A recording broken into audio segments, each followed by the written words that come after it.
Hi, everyone. Extremism, politics, hate, and public safety.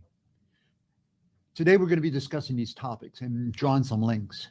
We all know that last Saturday, specifically May 14th, there was another atrocity committed in our country where 10 innocent people were executed in Buffalo, New York.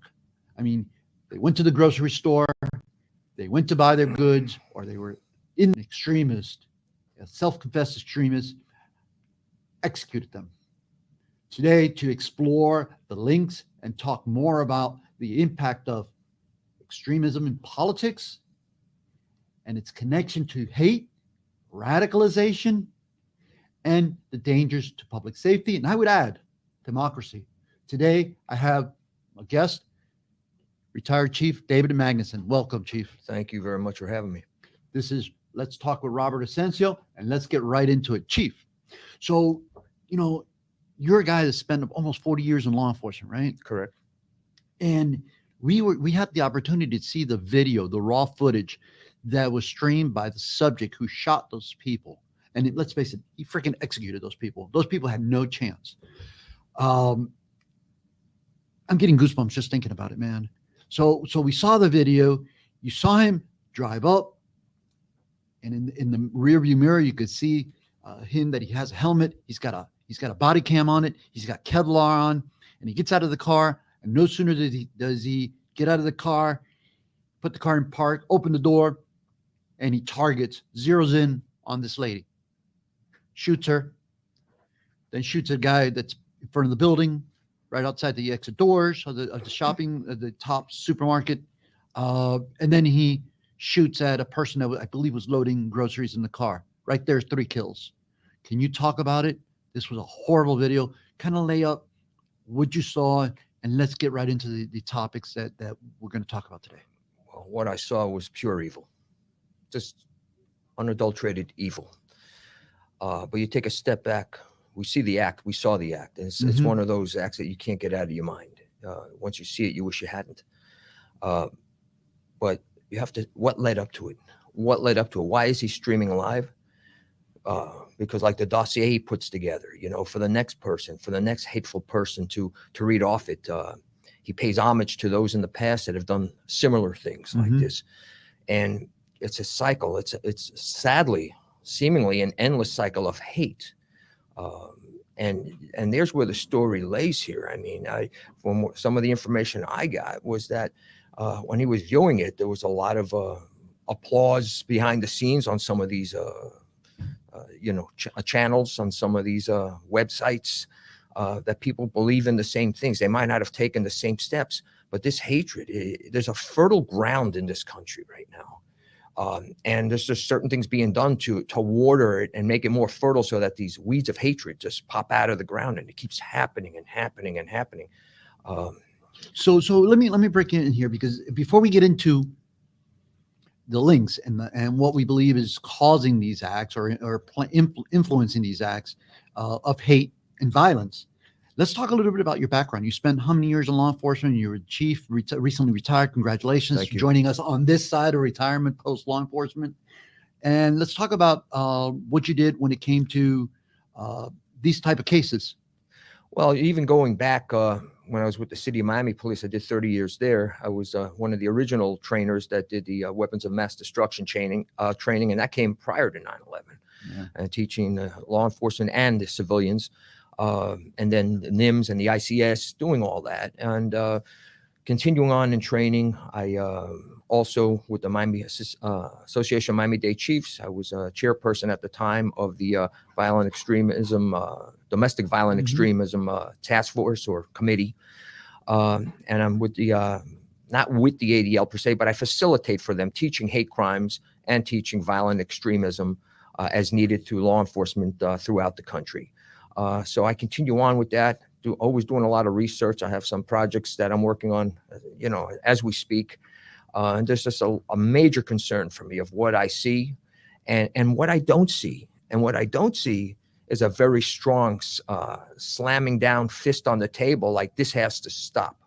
It's almost like there's a wink, wink, nod, nod that, people aren't responding to it. And I say people, I'm talking about people in Power. in power, Yeah. people, political People leadership, with the authority. that you have certain people saying things and nothing's happening. They're almost advocating it, the QAnon off the chain type of thing. And then you have certain issues that go on like this, tragedies that there's just not enough emphasis on, like enough. Stop with the hatred. Mm-hmm. And here's the thing. I'm not saying that the people that aren't saying anything are hateful per se. I'm saying, though, when you don't put your foot down on this as forcefully as you can, it enables these hate groups to say, well, listen, nobody's really coming down on us. Let's just continue this. Let's continue this trash. So silence is complicit, right? Pretty much. I would think so. I think that, when you're in a position of an elected official, you have an obligation to speak for what's right and speak out against what's wrong. And I'm sorry, I don't quite see it.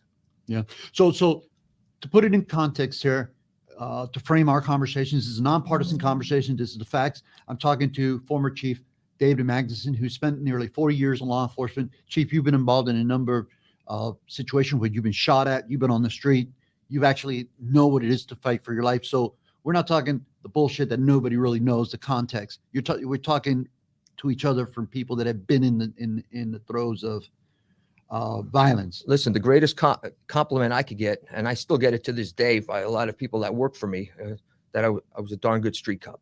And that's a moniker I wear with a great deal of pride. So let's talk about, public safety and the impact of what's become the norm in the status quo. In we see it in politics, right? Decade ago, maybe 2 decades ago, we really wouldn't have made the connection. But now we have political hate talk and extremism, incitement of the votes, right? Because it's all about getting votes and catering to a fringe of society that believes in more violence than anybody else. Can we talk about that? Because what are the impacts? How do you see political hate conversations, political hate talk, political extremism playing into the influencing of such incidents? Well, it sells. It sells. They're catering to a small group. And just to be fair, I'll look at it on both sides, because extremism on both sides is a big issue. I mean, I'm going to put down Barry Goldwater. Yes, extremism, period, is no good. I don't care if it's in the pursuit of liberty, what have you. Extremism is not good. Most of this country, thankfully, lives in the middle somewhere. So what you're having is a pandering to a certain section way out on the fringes. And again, they buy into conspiracy theories. We just had a coup attempt, January 6th, where they tried to threaten to kill our, whether you voted for him or not, our vice president, our Speaker of the House. They invaded our home, the Capitol, right? Yeah. And the people that want to investigate it are the ones that get censured. There's a problem. There's a big problem going on in this country. And it's really a political divide. It's a cannibalization or tribalism of the parties. So we have the Democrats on one side, who had been blamed by the Republicans for inciting and supporting the riots of Black Lives Matter. And then you have on the Republican side, they've been pretty much accused and involved of catering to white supremacists. Now, we know not all Republicans subscribe to this, but the reality is that we've had some incidents here where in our nation where, and certainly in Florida, where you could have to scratch your head and say, is Florida politics not following the lead of the national politics when it comes to catering to this fringe group of people who are prone or, I guess, apt or supportive of violence? What are your thoughts on that? I think it's a cycle. It's a cycle. It's one hand feeds the other. You're looking for leadership to put your foot down, as I said earlier, but there's also something, whataboutism. Mm-hmm. Now, if I speak as I'm speaking now, you are going to have those that say, what about Black Lives Matter? What about on the left? And I say, okay, yeah. But going back the last 10 to 15 years, over 90% of the incidents are right-wing related. Now, if we were in the 60s or 70s, these numbers would have been changed. It would have been left-wing leaning. It's not now. So let's leave the whataboutism out of the conversation. We have an issue right now with right-wing extremism As a matter of fact, back in 2006, the FBI went as far as to put out a concern they had about right-wing extremist thoughts or theory going into law enforcement and the military. 2006. What do you think has happened since then? You think it's gotten better or worse? I just put that out there to the audience. I would say it's gotten worse. I mean, we've seen, yeah. as a matter of fact, the ADL, they keep track of all the extremism, violent incidents across the country. And just two years, right? 2 years they reported in 2020, there were 238 incidents, mass casualty incidents across the country that were related to extremism. Contrary, in 2021, they were 473, doubled the amount of mass casualty incidents. Since actually the first 13 days of the month of May across the country, there were 30 mass casualty hate-related crimes across the U.S. before Buffalo occurred. On the same, actually the day following the slaughter and killing of those innocent shoppers in Buffalo, there was another hate crime at a Taiwanese church in California. So as a law enforcement officer, what do you think, how does that threaten public safety?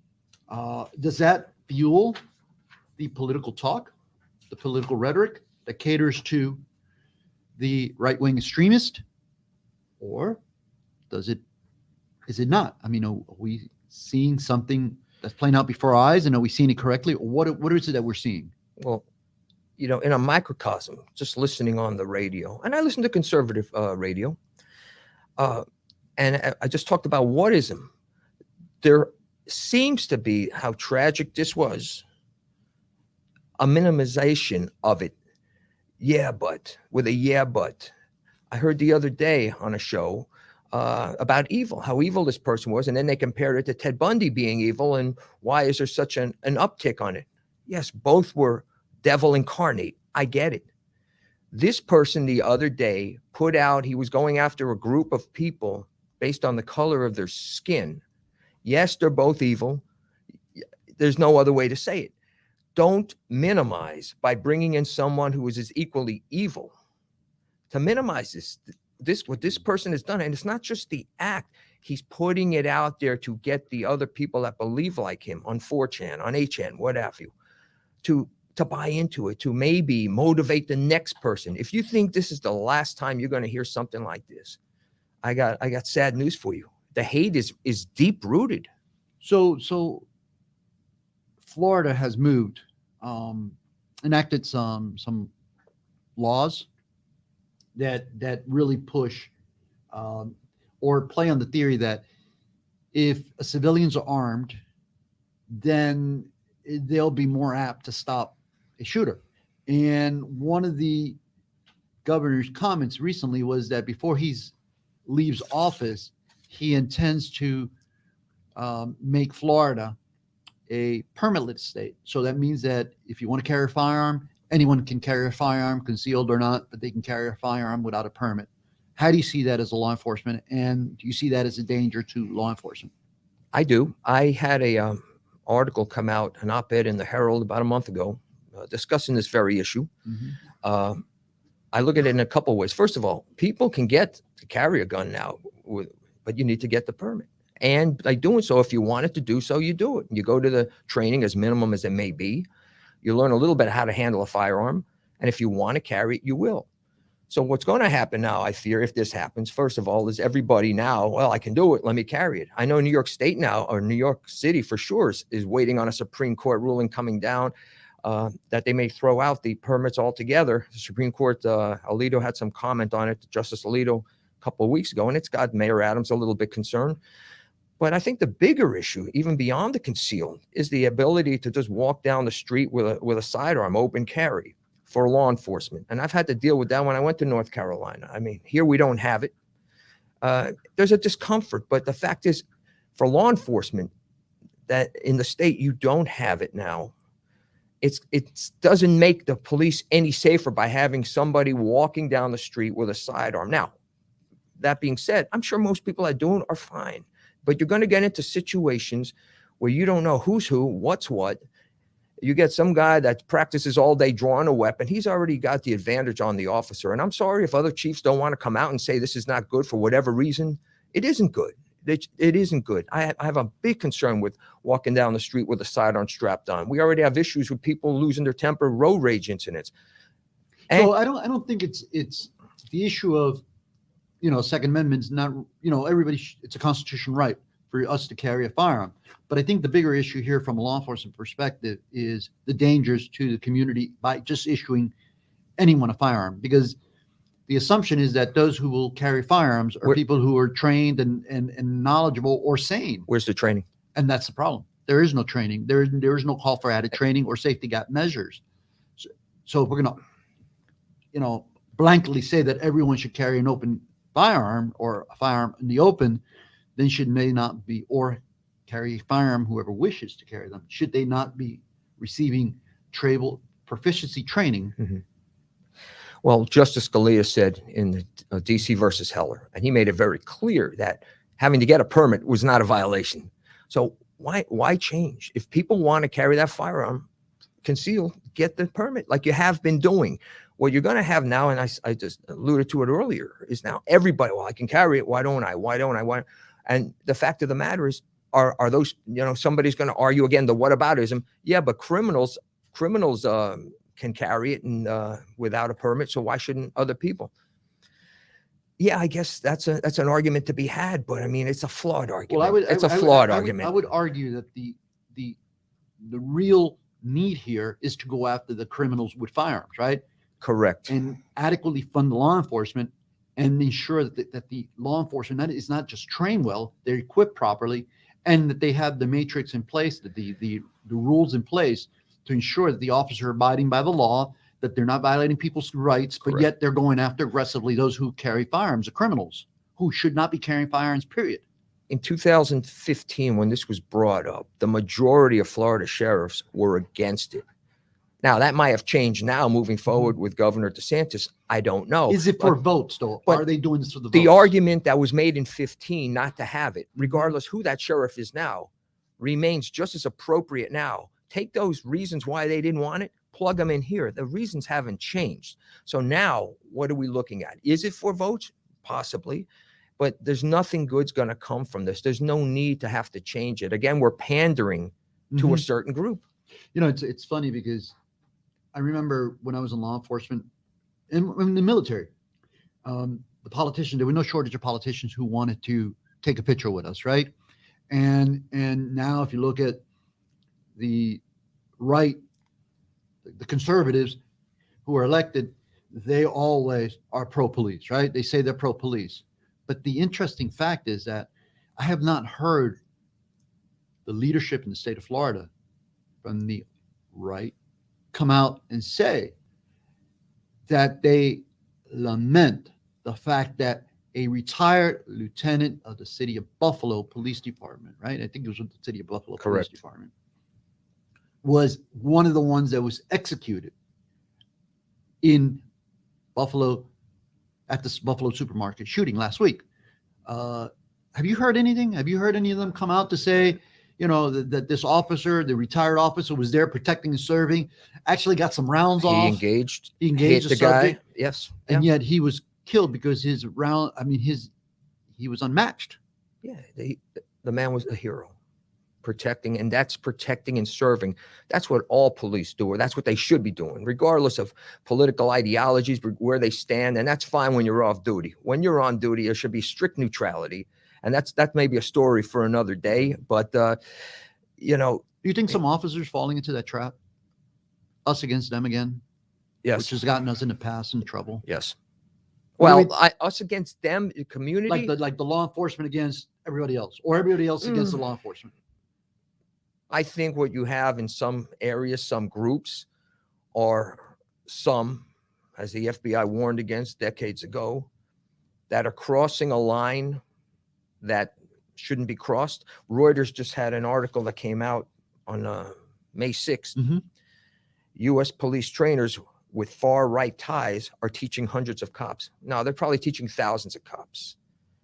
And if they're impressionable, and it can go the other way too. If you have somebody with left leanings, that's not what I'm getting at is extremism on both sides. You're getting rid of where we should stand and neutrality on certain issues and stay out of it. Keep politics out of law enforcement. You vote, you want to, work for a candidate off duty, whatever. That's one thing. Off duty. Off duty. On duty, you work for the community, the entire community, not just one segment that may agree with you politically. And there's no doubt that today being a law enforcement officer is one of the most difficult jobs, certainly with the community. Some people, majority of the community cares for police officers. Majority of the officers do an excellent job. I would say 98% of the officers, maybe 99% of the officers are doing right by the agency. And a lot of the agencies, certainly down here in South Florida, have great standards, high standards that honestly protect the public safety, protect the public against misuse. And they're very accountable to the public. But the problem that I see is that leadership as a whole are following the leadership in the state, at the state level, at the federal level at times, where they're just remaining absent, silent of these conversations. Law enforcement should be more involved in these conversations and ensuring that calling out what's wrong.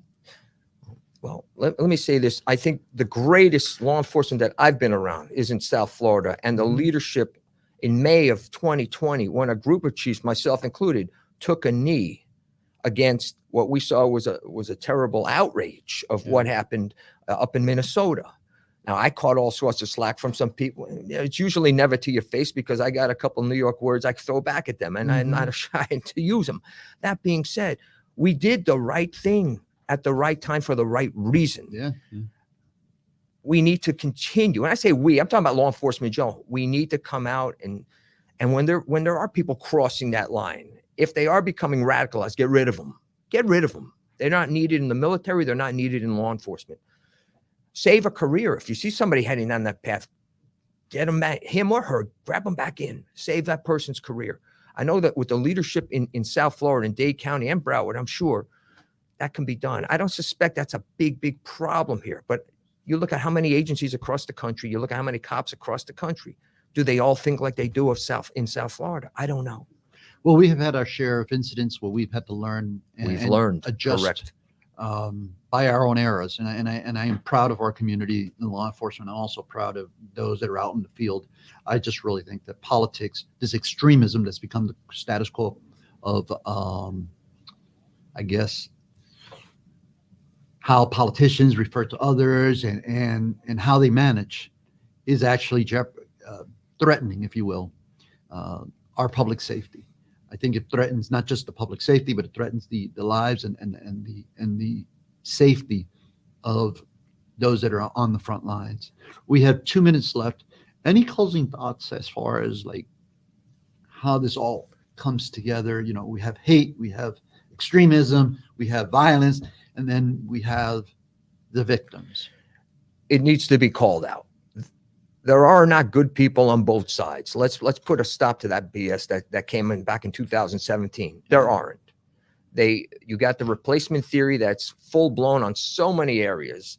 And he said that I think that genie's out of the bottle, and I don't know how we put it back in there, but it's progressively worse. You have agents provocateurs looking to get the most out of it for whatever the reason is. And I'll go back to what I said at the beginning. This country is great because it's based around what's in the middle.